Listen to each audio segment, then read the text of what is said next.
Hello, and thank you for joining me on this slightly different video that we're going to do today. By the time this comes out, we should have 15 videos or 15 episodes of my single player world, Jurassic's World, and we will also have a tutorial out. So please check those out and like, subscribe and comment where applicable.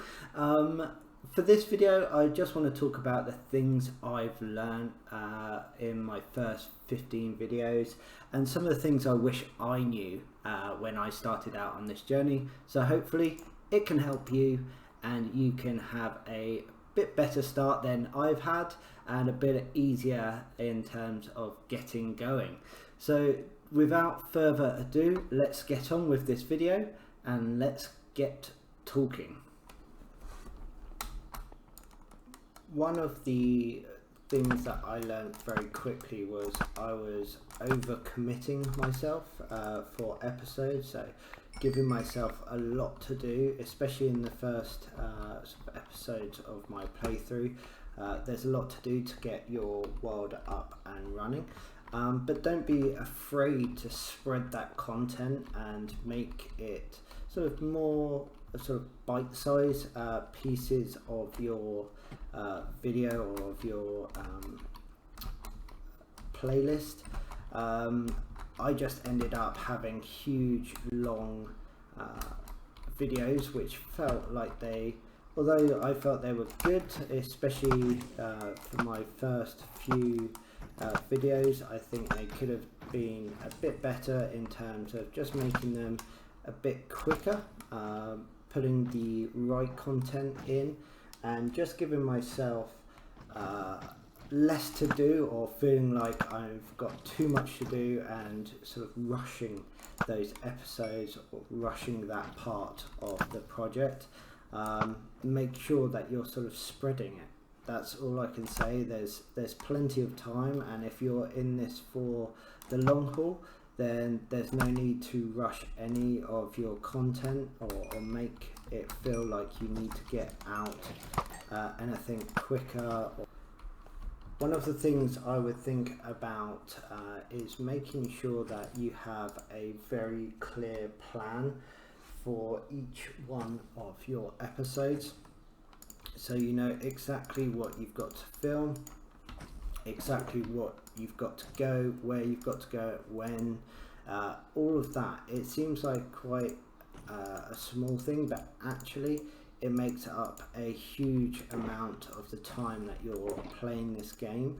So much so that sometimes you can find that you spend a lot of time making up for stuff throughout an episode. So plan. Make sure you know where you're going. Make sure you know what you're doing. That's the easiest way I can put it.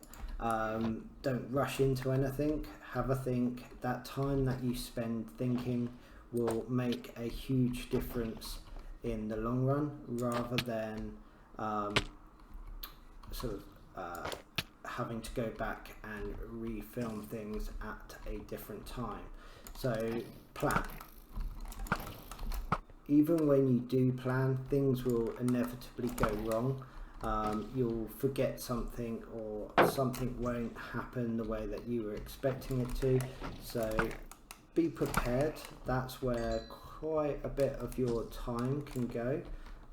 It can get eaten up very quickly with things not happening how you'd expect it, or an unexpected death is definitely a way to sort of lose your time.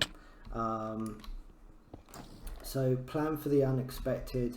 Make sure that you're not expecting it all to go right every single time, because I can tell you now, it won't. It will go wrong 90% of the time, it will feel.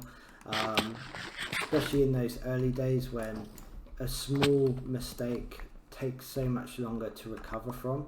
Whereas if you've got other stuff like there, I could have plummeted to my death, but because I've got the elytra and I've had the experience with it, it's not such a big deal. and you can sort of make amends. Oh, missed them. Whereas especially in the early stages, you make one mistake, that's a lot to recover from. So be prepared that the first sort of few videos especially will go wrong. I would say another important thing to remember is to use the technology that's around you. So thumbnails, I've been using photos for the last few. They do like an animated entry or animated video for your intro, and that's quite an easy thing to get set up and operating. So use it. There's nothing wrong with it. You're not going to be a high-end Hollywood production or anything like that, like some of the other YouTubers who have people who do it for them. You know, people who their job is essentially to make someone else's video look better. You're never going to achieve that in your first few videos. So just be prepared to use the technology around you and make the most out of it. There's definitely nothing wrong with it, and I really like where my channel has started to go, especially at this stage where I'm still learning how to edit properly and how to do different things or use different technologies. It's a great opportunity to learn these new things. The other thing sort of that goes with thumbnails is when you're uploading the video, make sure you put relevant tags in. The more relevant you are, the better. YouTube does use the language recognition and that sort of thing to make sure that you are using the correct tags. And obviously you want people who are looking for that to find it and not be finding irrelevant content, which again can be a negative, as it can sort of bring down your score or your rating, I guess, on your YouTube videos. So make sure they are relevant, and then you've got a much better sort of chance of getting people who are interested in your videos to see your video as you're doing it. Put an intro music on your sort of intro. Just adds a little bit of extra to it. It's again something I've started doing, and I really like, although it's a very simple intro, I actually like it because it is simple and it's not too over the top or, you know, powerful music that just doesn't seem relevant when you're going into a build project or something like that. It just seems kind of crazy sometimes when you've got these heavy intros and actually you're only going into something quite sort of serene, I guess, in comparison. With your editing software, you can use pretty much anything that sort of suits you. I'm just using Windows Movie Maker. It's relatively easy to use, it's not overly complicated, and especially early on, you don't want anything that's going to cause too much hassle. You know, you can always step up in the future, but definitely at the start, use the free software. There's tons of it out there. The video capture that I'm using is OBS. That works fantastic as long as you remember to turn your microphone on and turn on the correct screen capture. So use what you've got and just use the free stuff. There's no point going out there and spending an absolute fortune on stuff that's sort of not going to really make things any better, especially if you decide this is not for you in the long run. For capturing different perspectives, I use replay mod on my single player world, and it just gives a different view for the viewer. they get to see what you're looking at when you're not maybe recording, or seeing sort of the vision come together in a bit of a different perspective, and I definitely think that really helps. Also using it as a time lapse, so things are being built quicker, or sort of what you're doing, your storytelling is done in a more efficient way. And this can also be used in if you're using or on a multiplayer account. You can have a second camera that really helps with capturing you from a different perspective, and definitely worth the investment. I do have a second account because I used to play on a multiplayer server. I wasn't really capturing anything or any video back then. It was just really for me to have a different view, a view that I couldn't maybe capture whilst I was building. So that sort of thing maybe is worth putting a bit of money into, but definitely not a necessity at the end of the day. Time plays a big factor in your videos, so it's amazing how long a video can take to film, to plan, to prepare. All those things really sort of add up in terms of what you're capable of doing. And also it's amazing how much time stuff takes longer than you would expect it to. You know, you're like, oh, I'll just put a roof on that building, or I'll build the interior or something like that, and it actually becomes being a really long sequence, and that really adds up in the grand scheme of things. So just make sure you've got that planned, and be prepared for things to just take a lot longer than expected. I don't know about you, but one of the things that I struggle with is distractions. I can get very easily distracted, and oh, what's that over there, or you know, something like that. So just sort of managing yourself is something that you have to get used to, because you're now sort of managing your time, and if you want to do the best, you will need to be a bit sort of ruthless in terms of what you'll allow yourself to do and what you won't be allowing yourself to do. Be conscious of your video time.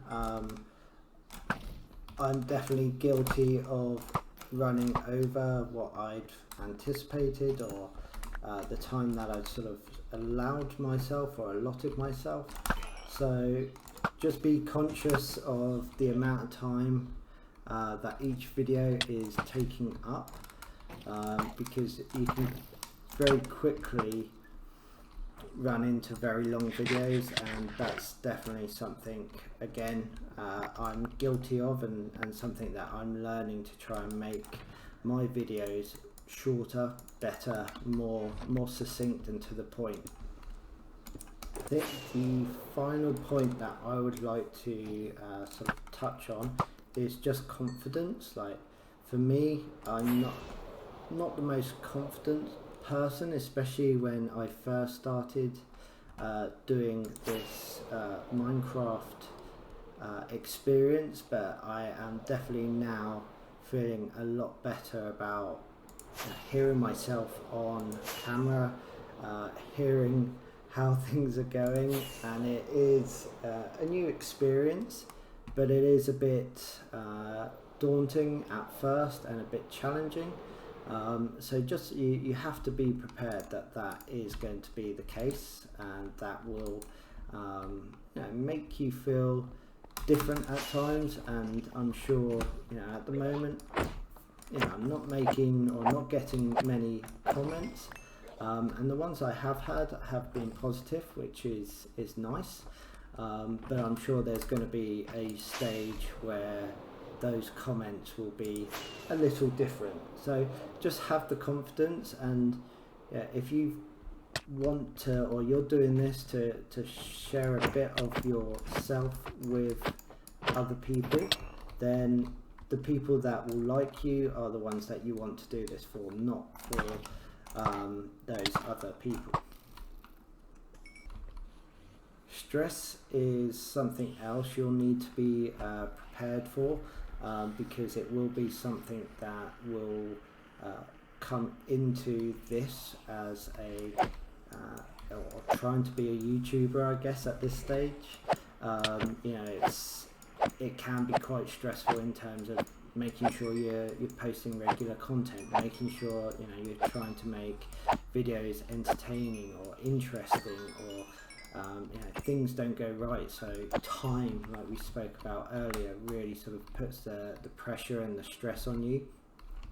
Make sure you use it as a positive, because at the moment, that's 100% what I'm doing. I'm using it as a positive to make my videos better. Hopefully you can agree with that, and also try and make it a bit more interesting for my viewers. Another thing you'll need to think about is your style. For me, I'm not a gregarious individual, or especially when I'm on my own, I'm kind of logical and thoughtful, whereas when I'm in a group, I'm kind of bounce off of other people. So you'll need to find a style that you can feel comfortable with, and by doing so you'll be more confident, your videos will be better. So all in all, it's really important to find your own way of doing things. Just because someone's like super excited on camera doesn't mean that it's going to be the right thing for you. So what you don't want to do is be in a position where it sounds fake. I definitely think you can hear people when they're being fake. So find the style that matches your, wow, lots of diamonds in that one. Find a style that matches your personality or your take on things. So don't be afraid to try new things. It's definitely a good way to sort of see what you enjoy doing. And like I said earlier, finding your style might be the best way to sort of see what you enjoy and what you can sustain as a YouTuber. You don't always have to do the same thing. You can try different things between episodes, or just try a whole new series. And that's what I think I'm going to be doing. Is, you know, I'll always have my playthrough or my main subject matter, but then I'll also have something else which will add additional content or additional information for people who are interested. So take risks, especially early on. Like, not everyone's going to like your content anyway, so why not take that challenge, that interest, or that option to try something different. And that wraps up this episode from me, Jurassics. I hope you found it interesting and informative. If you do have any questions, queries, or anything at all, please don't hesitate to comment down below, and I look forward to seeing you in the next episode of Jurassic's World. Bye!